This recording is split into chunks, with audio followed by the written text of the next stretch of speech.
I never wanted a hobby.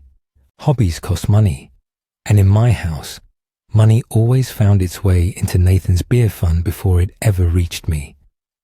But I needed something to get me out of the house, away from the nights of shouting and breaking glass. Metal detecting became my excuse. It didn't take much. A second-hand detector I bought with birthday money, a cheap shovel, and a willingness to walk for hours through empty fields, forgotten lots, and abandoned properties. I rarely found anything valuable. Old nails, bottle caps, the occasional rusted coin. But none of that mattered.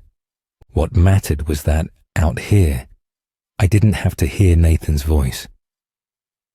That evening, I was scanning an empty lot a few blocks away from my neighborhood. It had been abandoned for as long as I could remember. Nothing but dry grass and weeds, an occasional tree breaking through the cracked soil. People said it had been farmland a century ago, but now it was just wasted space. The perfect place to kill time. The detector beeped. I stopped and swept the coil over the area again. Another beep. I pulled my shovel from my backpack, crouched down, and started digging.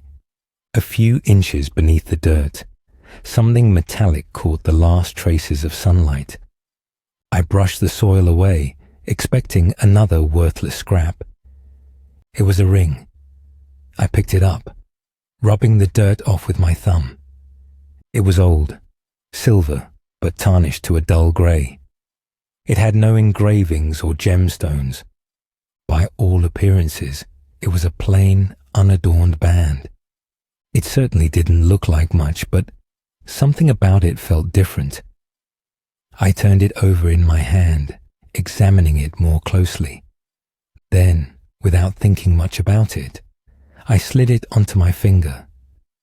An unexpected warmth spread through my chest, radiating outward. It wasn't hot or uncomfortable, but I noticed it immediately, like I'd stepped into sunlight after being in the shade too long. I flexed my fingers. The ring fit perfectly. I stood there a little longer, watching the way the metal reflected the fading light. The moment passed, and I shoved my shovel back into my backpack and started walking home. The trailer was quiet when I stepped inside. That meant Nathan wasn't home yet. One of the good nights. Mom sat curled on the couch, watching some home renovation show. She glanced up when she saw me. "You're back early." "Yeah," I said, kicking off my shoes. Her gaze flicked to my dirt-streaked jeans, the metal detector in my hand. She looked like she wanted to say something, maybe ask why I spent so much time outside, but she didn't. "There's casserole in the fridge," she said instead. I nodded and went to my room, closing the door behind me. I dropped my bag on the floor. My metal detector leaned against the wall, forgotten. I stretched out on my mattress, staring at the ceiling, my fingers resting against the ring. The warmth was still there, lingering beneath my skin. I didn't take it off. That night, I dreamt of roots stretching deep into the earth. Thick, twisting roots that pushed through the soil, pulsing as they grew. I reached toward them. The second my fingers made contact, the roots blackened, shriveling into dust. I woke with a start. The dream faded before I could make sense of it. I rubbed my eyes and glanced down at my hand. The ring was still there. I wasn't sure if I had even tried to take it off. The backyard was overgrown with weeds, a patchwork of dry dirt and yellowed grass. Mom had talked about planting flowers once, but like a lot of things, it never happened. I crouched near the fence line and grabbed a tall weed by the stem. My fingers barely had time to close around it before it began to wither. The leaves curled inward, the stem darkened, and within seconds it collapsed in my hand. I let go and stared at it. The warmth in my chest flared again, stronger this time, and I reached for another weed. The moment I touched it, it died just as quickly. A faint tingle ran through my fingers, spreading through my arm. I ripped the ring off, and the sensation stopped immediately. The backyard was quiet, the weeds shifting in the morning breeze. All of them were untouched, except for the two I had just killed. This wasn't a coincidence. I didn't know what I had found in that empty lot, but I knew one thing for sure. It wasn't just a ring. The ring sat on my desk for most of the day. I told myself I wasn't afraid of it, but I avoided touching it all the same. Every time I glanced at it, I thought of the way the weeds had crumbled in my fingers, the sensation of their life draining away. That brief, electric warmth that had spread through me after each one. By evening, my curiosity outweighed my hesitation. I picked up the ring and slid it back onto my finger. The warmth returned immediately, subtle but noticeable, like a current running just beneath my skin. I needed to test it again. There were more weeds in the backyard. I crouched near a patch of them, reaching out deliberately this time. My fingers closed around a thick stem, and within seconds, the plant withered. The process was smooth and silent, as if the life had been pulled from it. I tried another, then another. Each one shriveled the moment I touched it. I sat back on my heels, staring at my hand. This wasn't just some strange reaction. This wasn't normal. I turned my palm over, studying it. My skin looked the same as always. There was no discoloration or visible change. The only difference was the ring. It was then I realized it wasn't just killing things. It was feeding me. Each time I touched a plant, the warmth in my chest flared up, like I'd been absorbing what had been taken. I didn't necessarily feel stronger or faster. Not yet, anyway. But I felt awake, energized.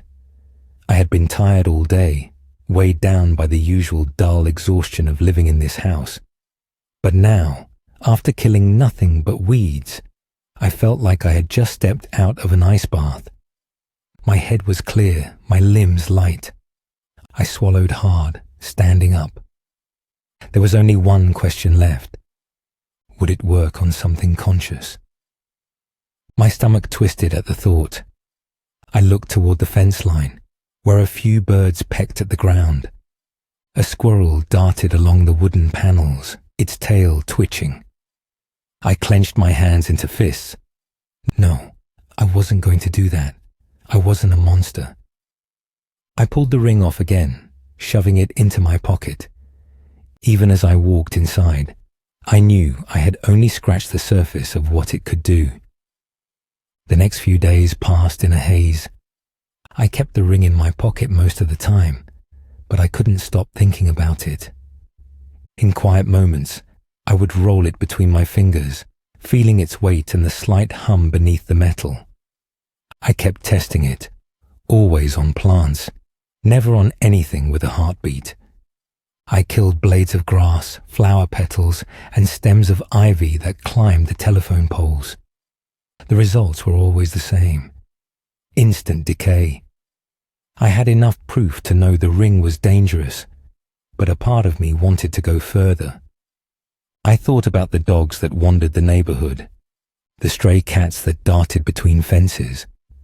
Could I do it? Could I bring myself to touch something that would feel itself dying? Every time I got close, I stopped myself. Not yet. It happened by accident. I was metal detecting again, walking near the edge of an old park. The sun was low in the sky, casting long shadows across the ground. I wasn't paying attention when I stepped too close to the road, and a car screeched to a stop just inches from my leg. I jumped back just in the nick of time. A man climbed out cursing. He was in his late 20s, maybe older. He was broad-shouldered and red-faced, the kind of guy who didn't look like he had a lot of patience. "What the hell is wrong with you?" he snapped, slamming his car door shut. "Sorry," I muttered, gripping my metal detector tightly. "You're damn right. You're sorry." He took a step toward me. "Pay attention before you get yourself killed." I nodded, trying to step around him, but he moved closer. "You got a problem?" he asked. His breath reeked of beer. "No," I said quickly. He shoved me and closed his fingers tightly around my arm, gripping my sleeve. My body reacted before my mind did. I twisted, my hand coming up in a quick, instinctive movement, and my fingers brushed his wrist. The change was immediate. His grip on me slackened, his face contorted, eyes going wide as his skin paled to an unnatural grey. His mouth opened, but no sound came out. His body locked up for a brief, horrifying second, and then he collapsed.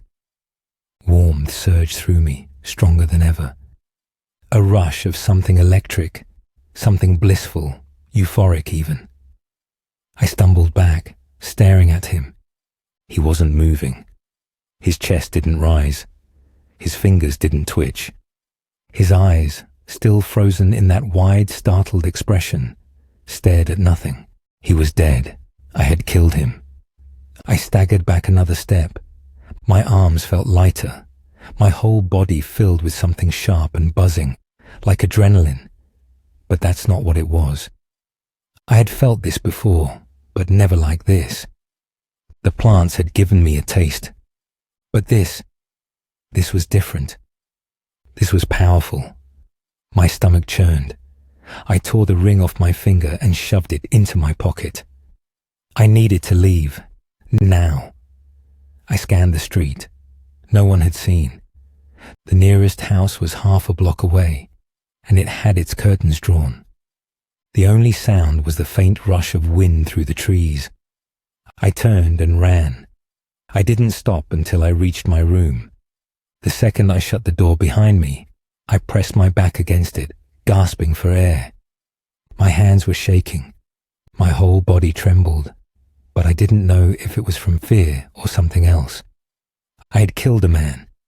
He had been alive, speaking and moving, and then he wasn't. And I had felt it.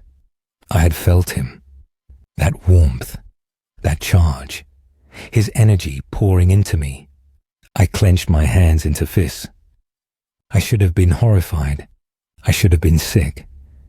Instead, all I could think about was how easy it had been. I didn't sleep that night. Instead, I lay in bed, staring at the ceiling, trying to convince myself that what I'd done had been self-defense. The guy had grabbed me. He'd been aggressive. I hadn't planned to kill him. But that wasn't the whole truth. I had known what the ring could do.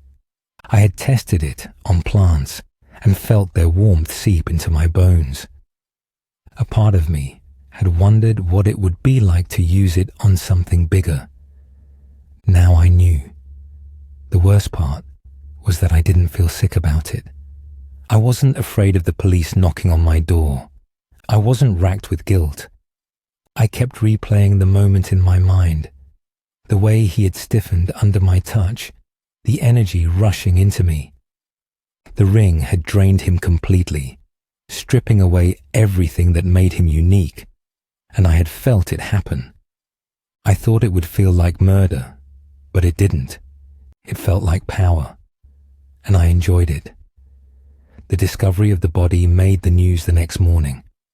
I wasn't surprised. A man dropping dead in the middle of a public park would get attention. The reporters called it a sudden cardiac event. There were no signs of struggle, no wounds, no reason to suspect foul play.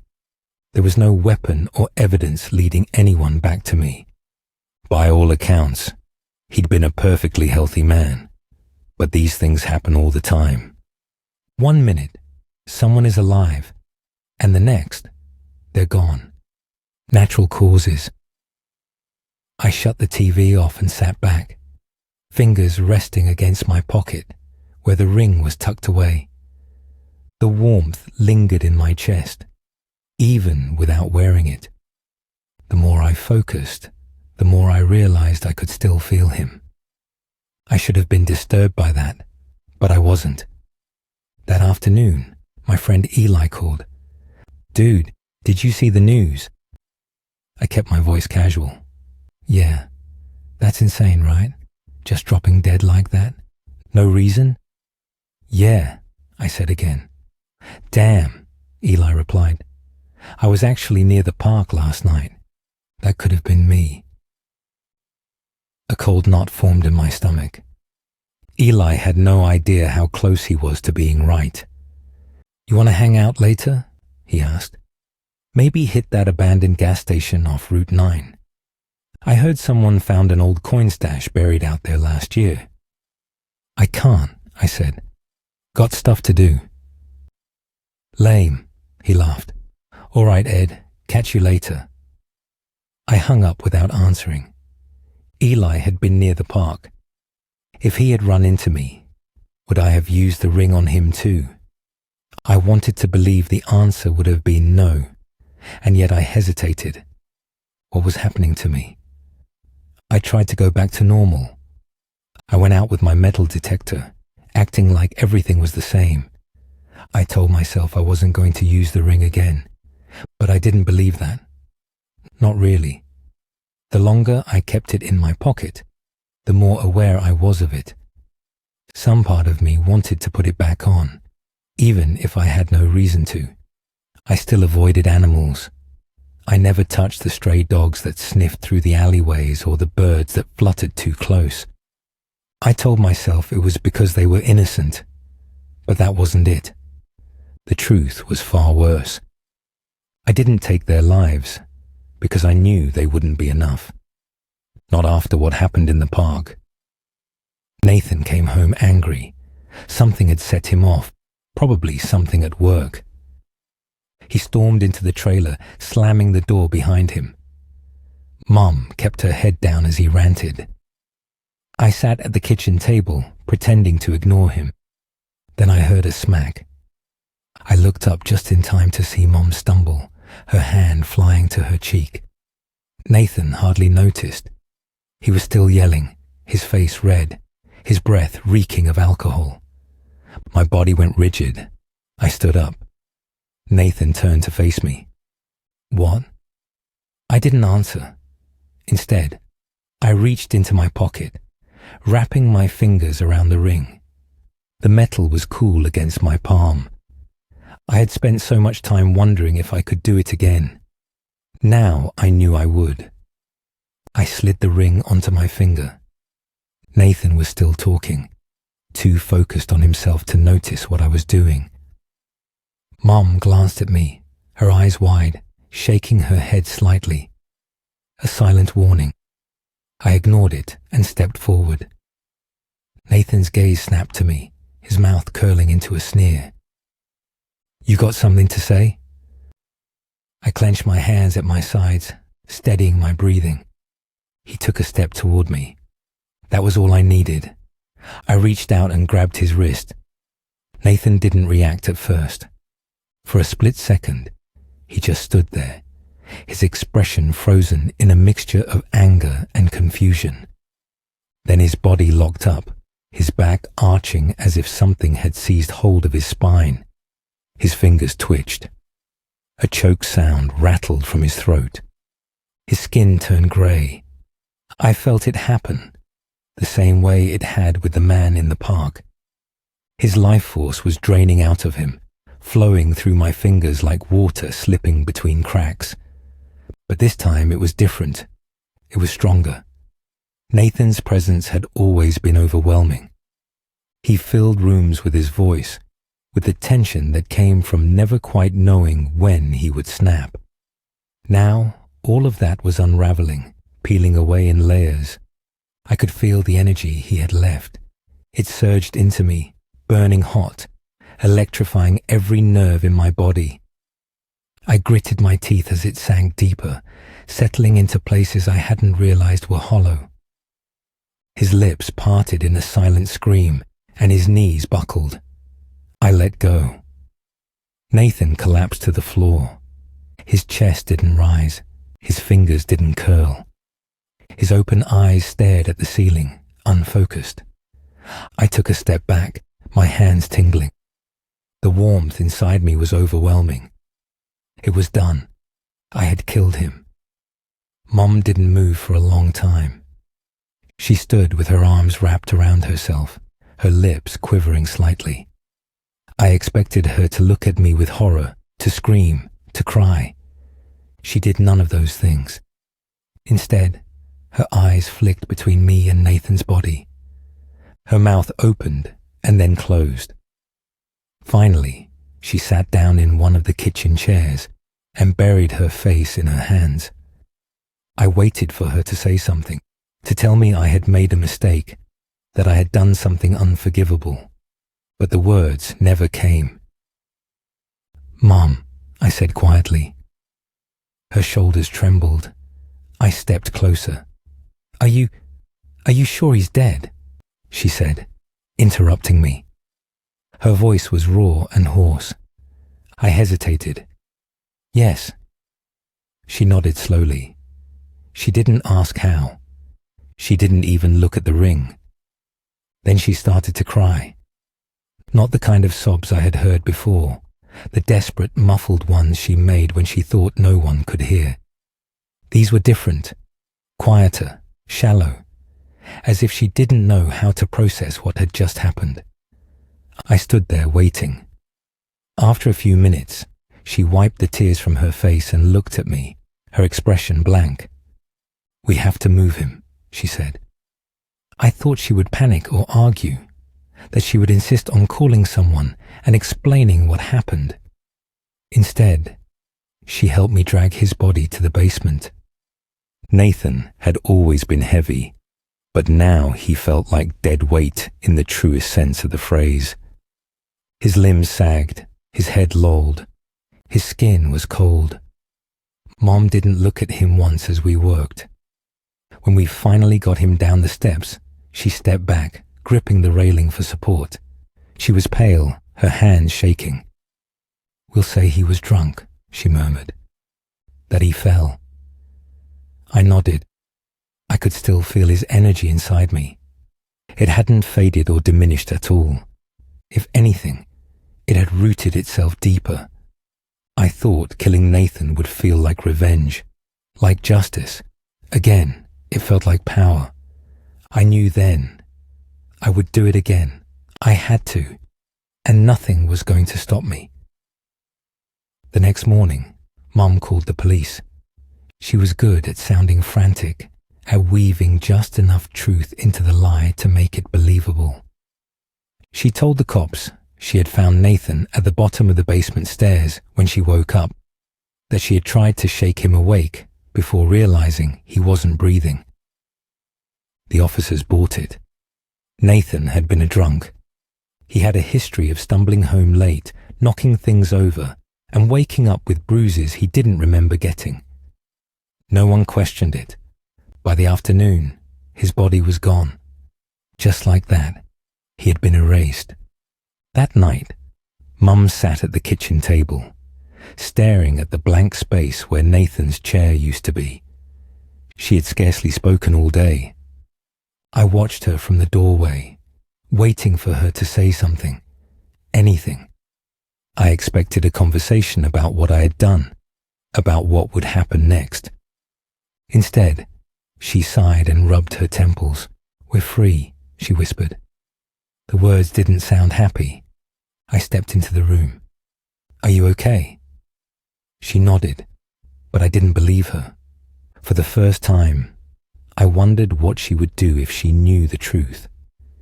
If she knew I had killed him with a touch, would she still look at me the same way? I thought about telling her, about slipping the ring off and placing it in her hand, letting her feel its weight. Maybe she should have it, I thought. Maybe it would make her feel safe for once. But as I stood there, watching the way her shoulders curled inward, the way her fingers trembled against her temples, I knew I wouldn't give it up. She didn't need to know. Nathan was gone, and that was all that mattered. I went to my room, with the ring still on my finger, and shut the door behind me. I hadn't taken it off since last night. I turned it over, watching the way the dim light reflected off its surface. I had spent so much time fearing what it could do. Now, I understood its purpose. Nathan had been the first person I had truly chosen to kill, but I knew, without a doubt, he wouldn't be the last. Nathan's funeral was small. No family came, no co-workers.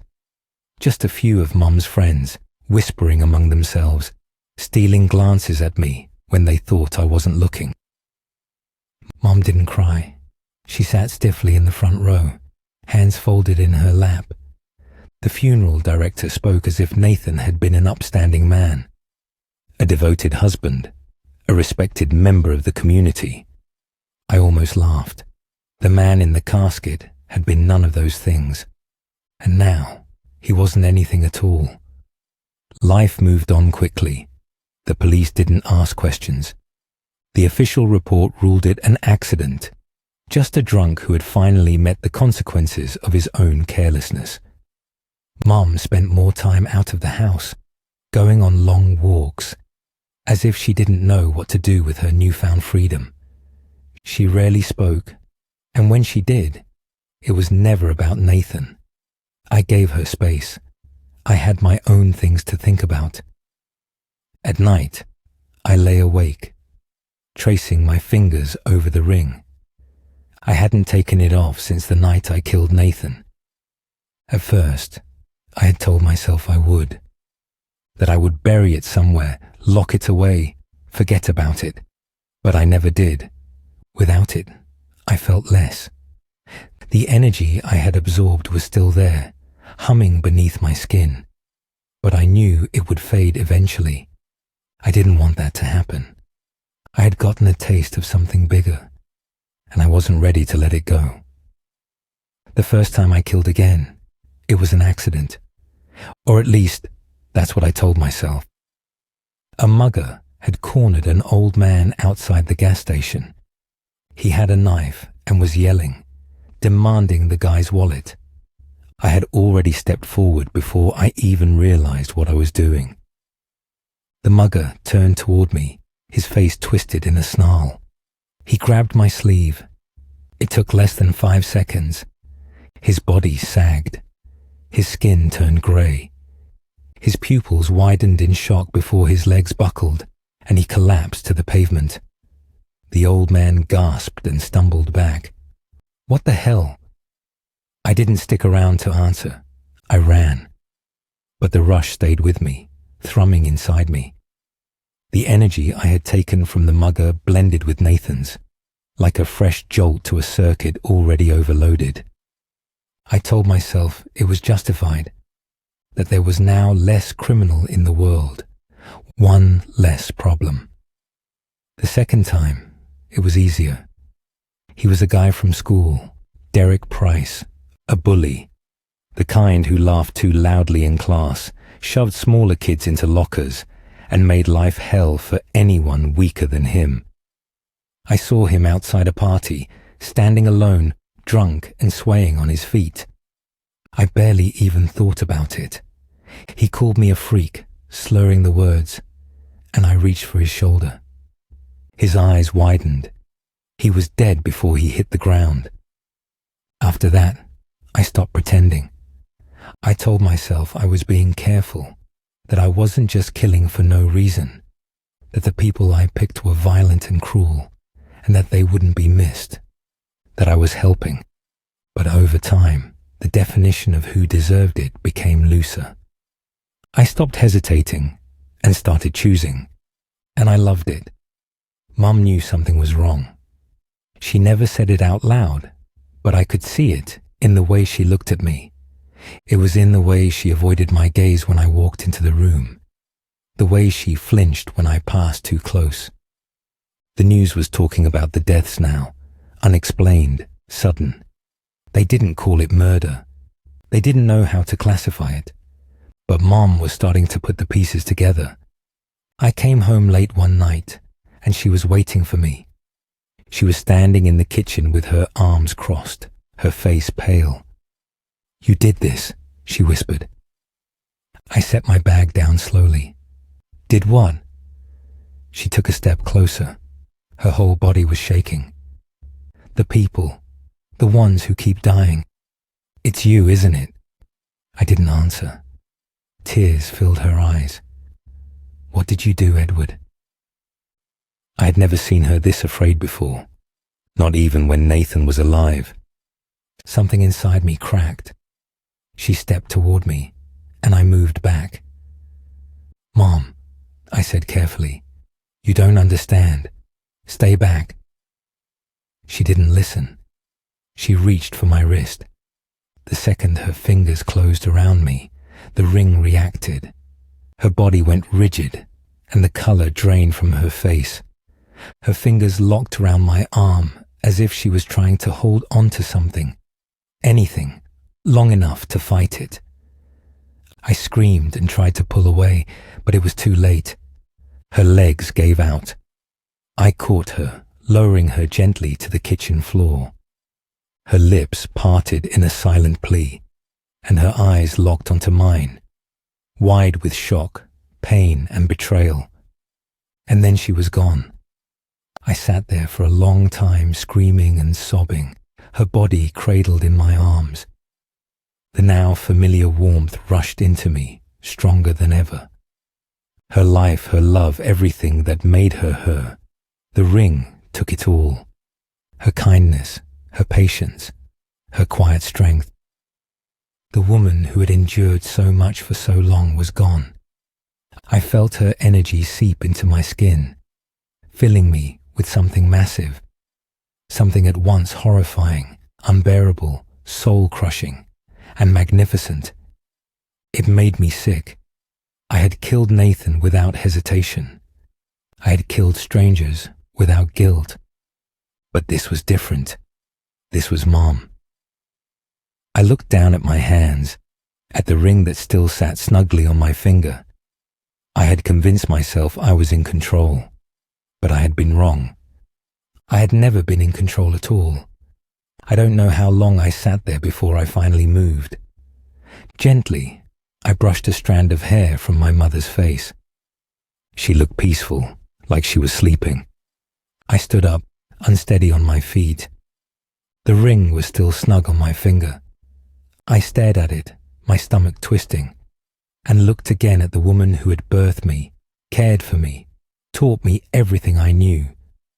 She wasn't coming back.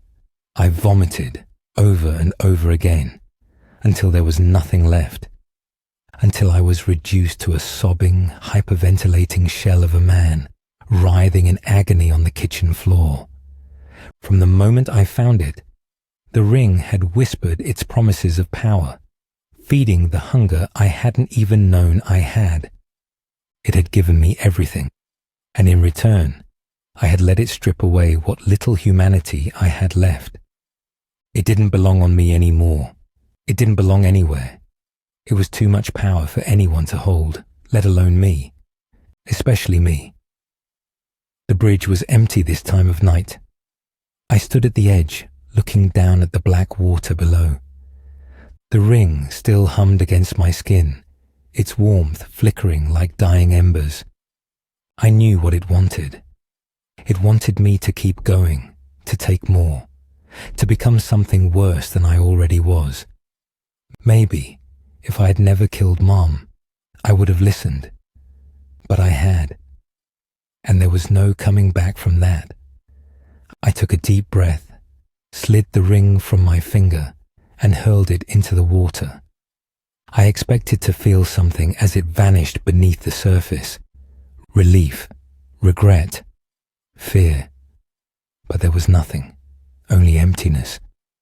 I walked into the police station just before sunrise. The officer at the front desk barely looked up. "What can I do for you?" I opened my mouth, but for a second, nothing came out. This was it, the last decision I would ever make for myself. "My name is Edward," I said finally, swallowing hard. My voice felt foreign, as if it belonged to someone else. I looked the officer in her eye, tears brimming in mine. "My name is Edward Hartwell," I repeated, "and I need to confess to a murder."